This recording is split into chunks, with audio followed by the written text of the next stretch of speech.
Hi everyone, it's Raina. So this video is looking at the total lunar eclipse on Tuesday, November 8th at 4:59 a.m. Central Standard Time. That's the time zone in the Midwest where I live, and that's what I set it to.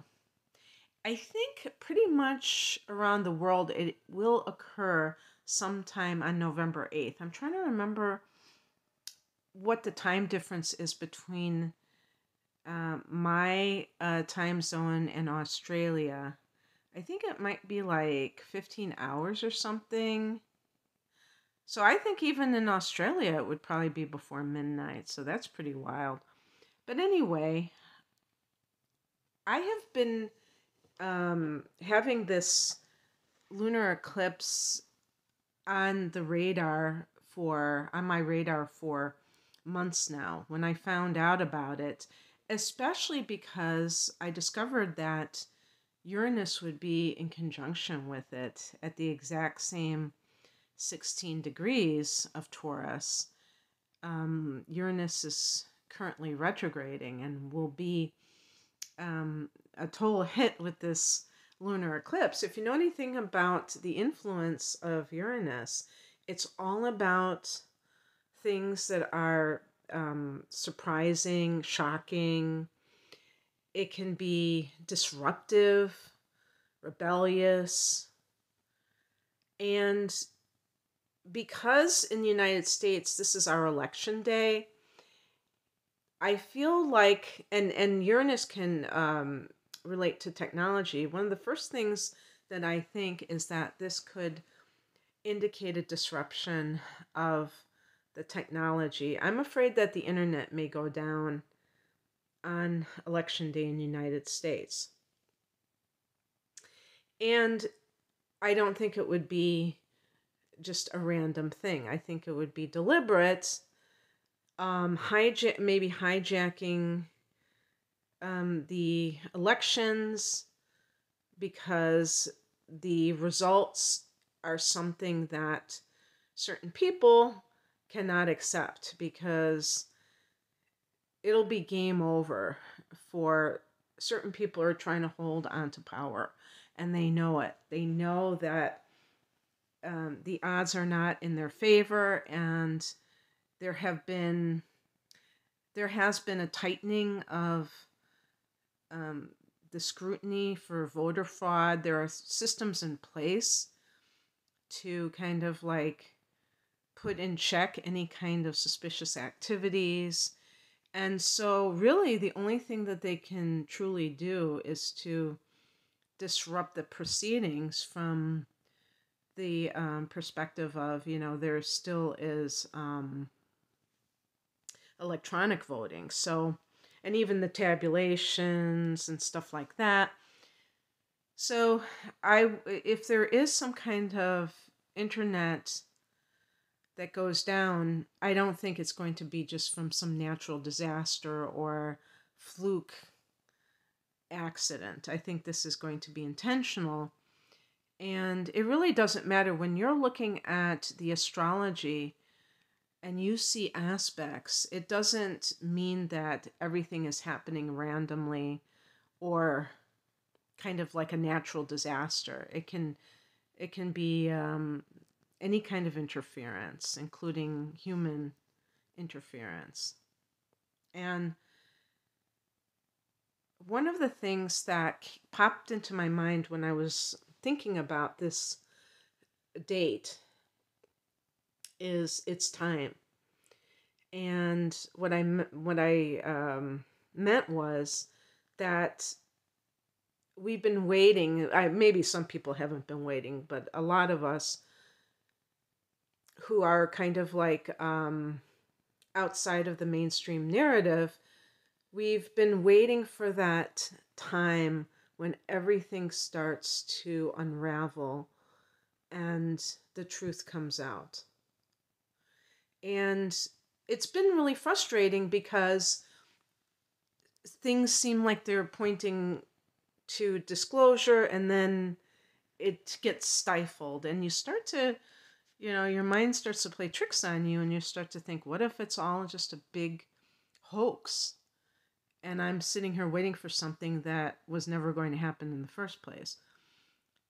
But the reason that we feel this way is, I think, because we're spiritually plugged in. Because I can just tell you personally that I never, before 2017, I was never thinking in terms of things like disclosure. This is a fairly recent phenomenon, and it's happening across the world, not just in the United States, across the world. Now, some of you who live outside of the United States might be saying, what do I care about the United States elections? Well, the United States can be the catalyst for other things that are happening around the world. Just like when there were protests in other countries, that inspired the United States, and that kind of made a lot of people feel like they were in solidarity with people around the world. So it works both ways. And it just so happens that the United States is having their midterm elections on November 8th. But as I think I read somewhere, and I saw that in 2020, the presidential election occurred on the same date of November 8th. I hope I've been saying November and not October. Of November 8th. And I'm thinking to myself, how can that be? Because usually you go up one day date, wouldn't be on the same numerical date. So I don't know how that's possible. And it's interesting to note that in 2020, election day in the United States fell on a Mercury retrograde. Mercury went retrograde during the day on election day of 2020. So something about that election was incomplete, was not what it should have been. And the fact that it's the same date this year is really wild to me. Now, I'm going to talk a little bit about what is going on that could be causing all of this, but I just wanted to mention it from that standpoint because usually the actual date of the eclipse, we wouldn't say that all these things are going to happen on that date. The eclipse energy supposedly can be felt before the actual date, so even in October, and 6 months later, up to 6 months later. So we have quite a window of time or of opportunity here where this may be occurring. However, because the eclipse is happening on the same day as the midterm elections, I feel like it's not beyond the realm of possibility that some kind of unexpected action could take place. And that's where the things like the October surprise come. I mean, I said October surprise, but I was going to say November surprise. In American politics, there's something called the October surprise. And this has been when traditionally a candidate will come out with some kind of stunt or event that takes the other side by surprise and gives the candidate a political advantage at the last minute. So this would be different because this would actually be on election day. And so, I'm kind of using that term facetiously if I say November surprise. And I'm thinking especially about Uranus and how it could just create this unexpected situation that takes everyone by surprise that nobody saw coming. So I have no reason not to believe that something could happen that is very shocking around that time.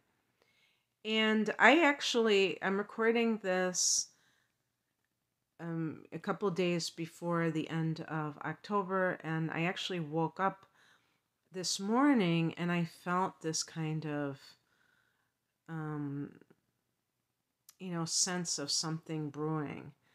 And it's just knowing, I don't even think it's like something psychic. I think it's just logical that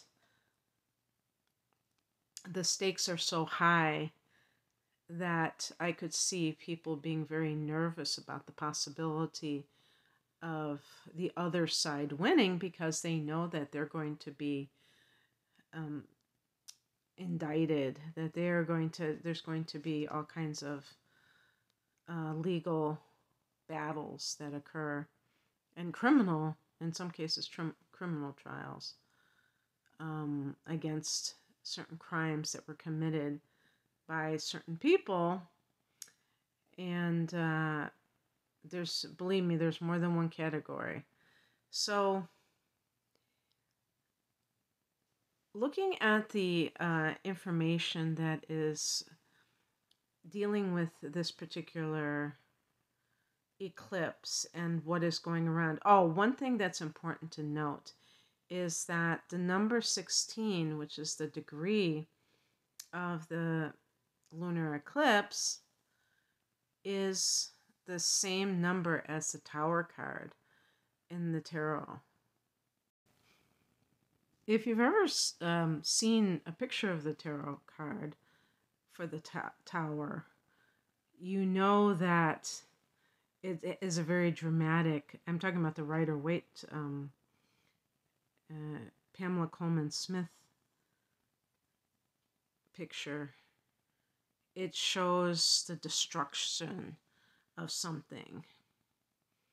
There might be this crisis point, the upheaval, change at a massive level.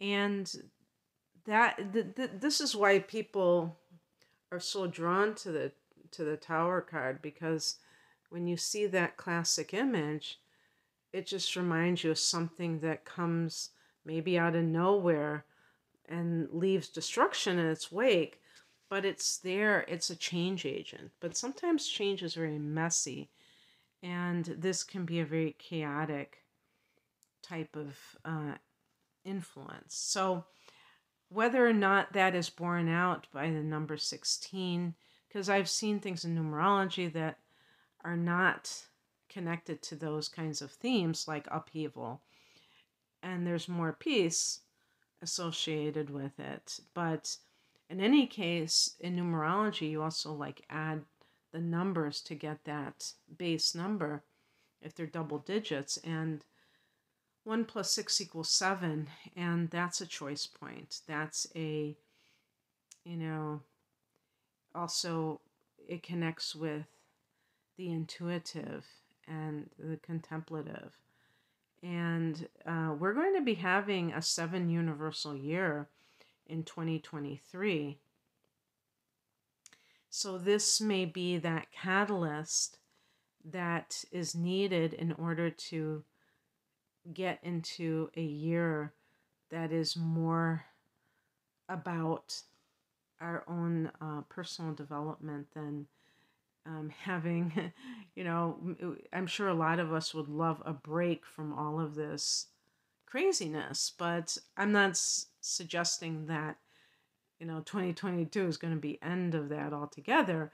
I think that it might be possible that this lunar eclipse is going to lead to, it's going to be the height of the insanity, and then we start to see it dissipate. Maybe that's wishful thinking on my part, but I would like to believe that this is that dramatic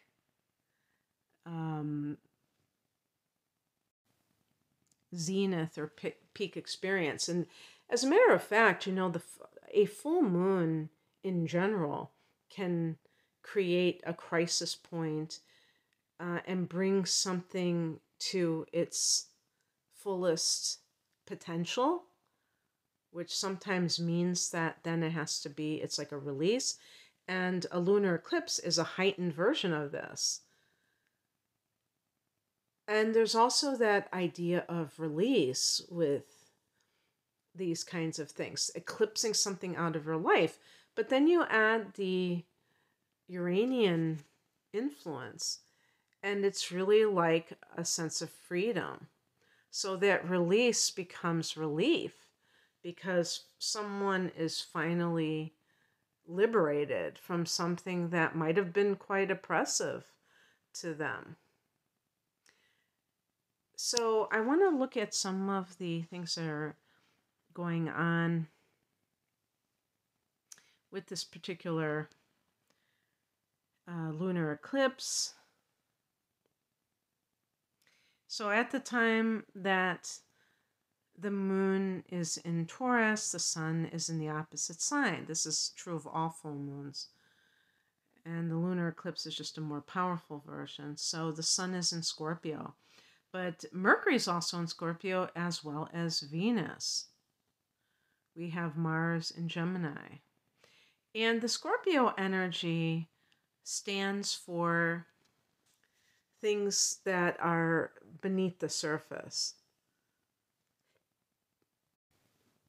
We have had so much deception these past several years that it is absolutely breathtaking. I know that there are people out there that think that everything is on the up and up, and they probably, if someone hears me talk like this, they probably have it all pegged out how I am politically and all this, but it has nothing to do with politics. Actually, we've been lied to since day one. But like everything else, it's like if you have a zit that has to be popped, which is kind of a gross concept, but sometimes it swells up even more so right before it dissipates. And so the impurities beneath the surface, they have to come up eventually.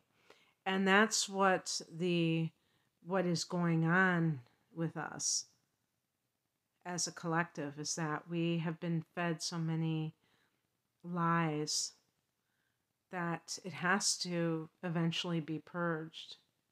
The light always transcends what is kept in the dark. And that saying that sunlight is the greatest, is the best disinfectant, that's another way of putting it. Because what does a disinfectant do? It is, protecting and cleansing from toxic matter. And so the reason that we are experiencing deception as well is that Neptune is in its own sign of Pisces. It has been like this for a decade. And then we have had Jupiter just recently go back into Pisces. Jupiter is retrograding. So it is retracing its steps and going to a later degree in Pisces. And also we have Mars retrograding now. We have some hard angles to Saturn. Now remember that Saturn... I'm recording this on my bed, and I had my glass of coconut water, but it had already fallen anyway, so this is real life here. So anyway, the Saturn represents authority figures, and we have had a lot of kind of like pushback on authority figures in recent years. Now, it's interesting that Saturn happens to be in the sign of Aquarius, because Aquarius has that rebellious quality anyway. So for Saturn to inhabit this rebellious sign is contradictory in the first place. And so, for instance, in the United States, we've been having this debate about defunding the police and things like that. And a lot of people get very hot under the collar at the very notion of something like that. But the truth is that, as far as I'm concerned, there's something higher going on there. Yes, of course, there's the typical agendas, but on a spiritual level, on an evolutionary level, the idea of sovereignty is that people are taking responsibility for themselves. And yes, of course, if we are in touch with reality, we know that even if we have control of ourselves, that sometimes other people don't. And a lot of people, even some of the more liberal persuasion, do not want to get rid of any kind of enforcement. They want there to still be that because it makes them feel safe. And it's a very interesting issue because it can, there's always that desire to be able to make your own choices without always having to be reined in. And at this time, the sun forms a square to Saturn, the moon does, Mercury does, and Venus does. Only Mars has a trine to Saturn. But in some respects, you could say that Mars is the most important one to form a friendly angle to Saturn because Mars deals with the actions people take. But the attitudes may be that people feel frustrated. A square can produce frustration. And with Mercury square Saturn, people may feel like they're being censored, like there's some kind of free speech issues, because Mars is retrograding in Gemini.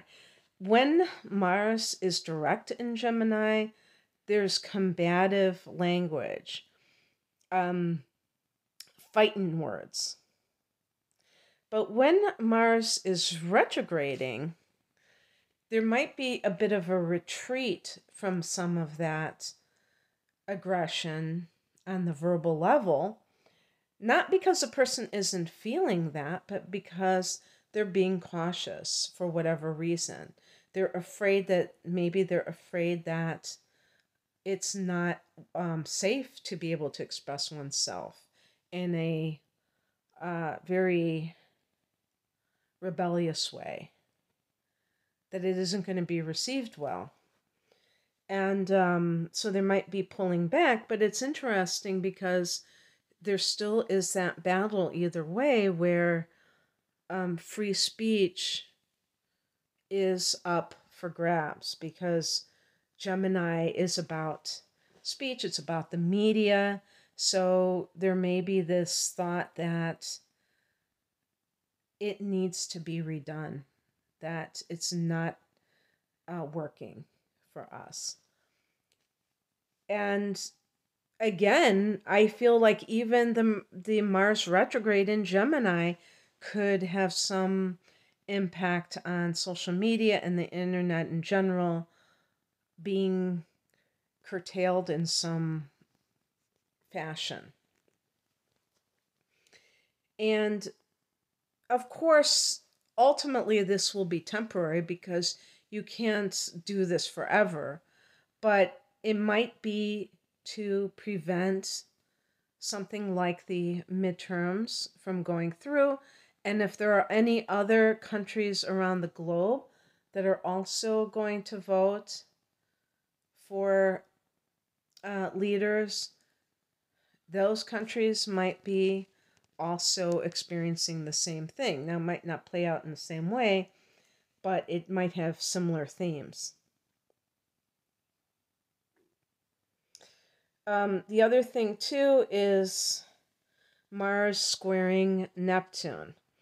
Nice trines from the Sun, Mercury, and Venus to Neptune, but Mars is squaring off Neptune. And because Mars is in Gemini and Neptune is in Pisces, it is what is news and what is illusion or fake. What is real, what is fake.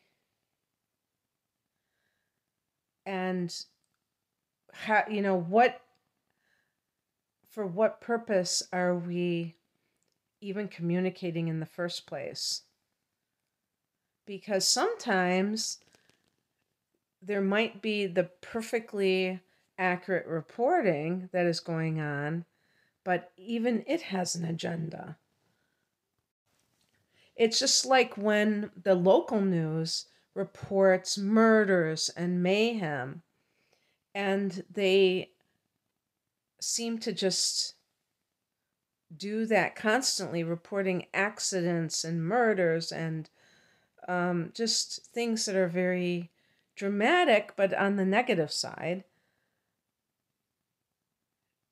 That the news has had to take criticism for doing these kinds of things, because it never means that it's not true what is happening on, but simply that it is distorted because maybe it's overemphasized. Maybe it's not really as bad as they're portraying it.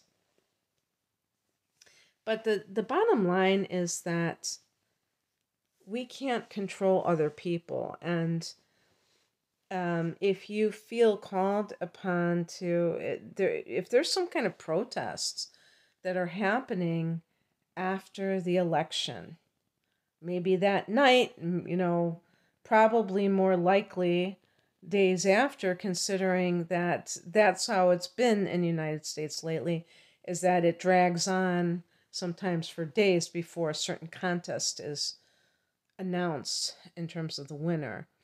And however it plays out on that front, the bottom line is that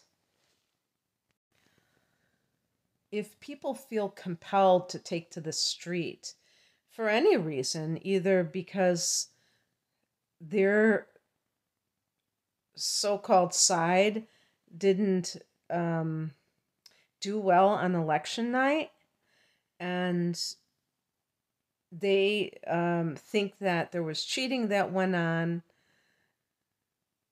or the other side thinks there was cheating, the bottom line is when Mars squares Neptune, be very cognizant of why you're doing what you're doing if you are protesting, because it could be a trap that's being set.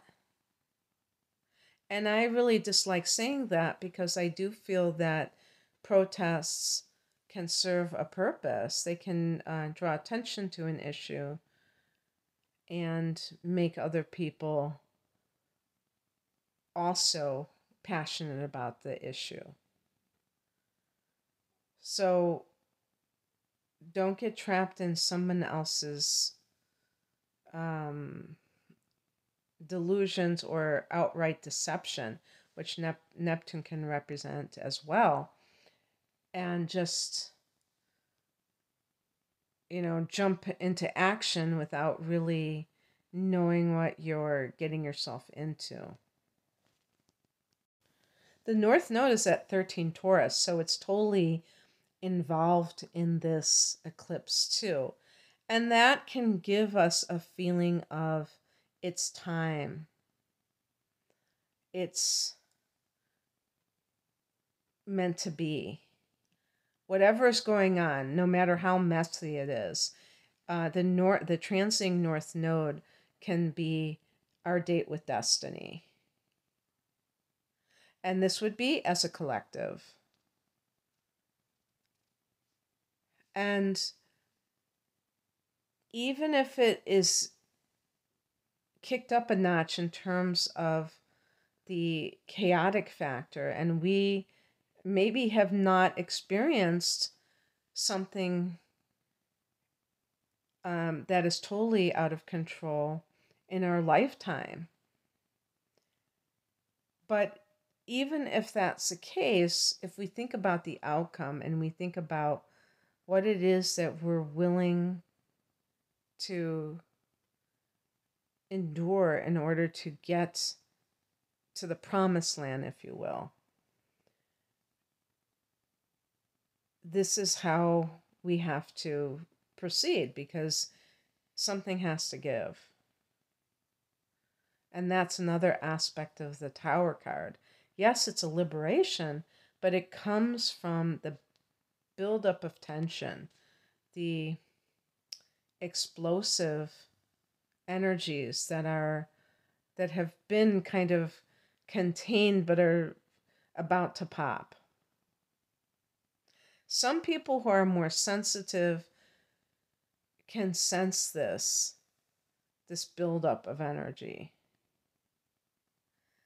And if you can go with the flow and you're not afraid, you're going to feel probably exhilarated.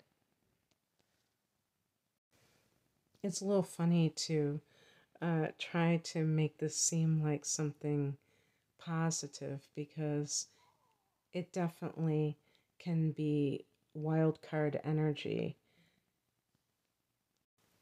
But really, what else can we do but enjoy the show? Okay, you guys. I hope you have a great time and take care of yourselves. Bye.